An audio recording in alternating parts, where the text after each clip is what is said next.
At the beginning of summer last year, my mom told me and my sister she had something very important to tell us. Now, I was scared because I thought I was in trouble. So we sat down at the dinner table, and my mom said, "You guys need to exercise." Now, I am not an athletic person. The last time I engaged in regular physical activity was in my sophomore year PE class 2 years ago. And I tried to play basketball in elementary school, but that was not successful. I always ended up last in my 6th grade cross-country team. So my sister and I sat there wondering what in the world we were going to do. However, we found a solution when my dad's car happened to break down the next week. This is how my sister and I ended up walking to our local library every week in the summer. However, this was very hard because a 5-minute drive turned into a 40-minute walk. I never regretted living in Southern California more than when we had to walk in the over 100 degrees weather. Still, I enjoyed walking to the library because I love reading. As a high school student, it is hard to find time to read. It is unfortunate that many of my classmates do not finish reading or even read the books that we have to read in class at all. I created a pie chart on why teens read books. With my sister, we would reenact books we had read or use our imagination and do whatever we wanted to do. I remember we would argue over who had to play the prince because neither of us wanted to be the prince. But I am proud to say that I always won the argument because I am older than my sister, by 12 minutes to be exact.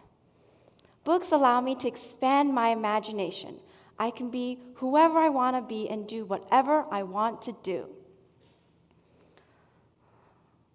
One of my favorite children's books is The Mysterious Benedict Society by Trenton Lee Stewart.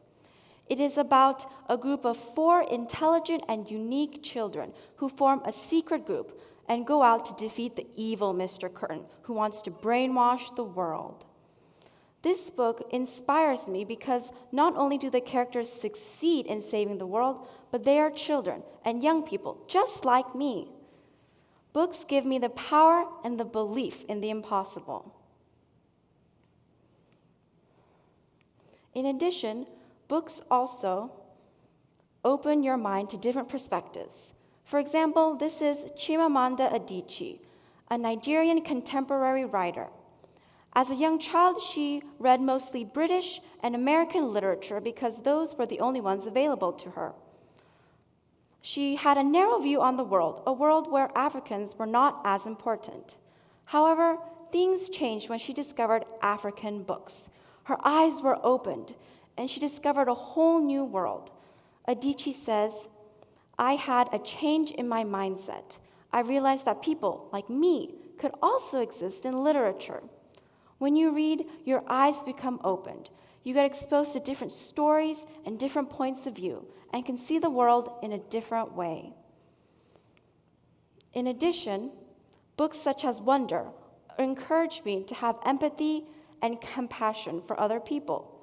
In Wonder, which recently became a movie, a boy named Augie Pullman has a facial deformity. He deals with going to school for the first time and encountering friends and bullies. I can feel his pain, his embarrassment, and his sadness when he goes to school and people reject him because of his appearance. However, I also feel triumphant and proud at the end of the novel, seeing just how much Augie has grown as a person. When you read, you become invested into the story, and you put yourself in the character's shoes. In doing so, you can understand more of their situation, even if you've never experienced the same thing they have. And understanding is the key to kindness. So I encourage you, if you have time, to read a good book. It is not a waste of your time. Books have inspired me, encouraged me, and empowered me throughout the years. Whether they may drive you to walk 40 minutes in the sun is yet to be seen.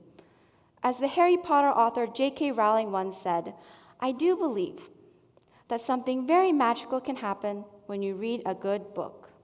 Thank you very much.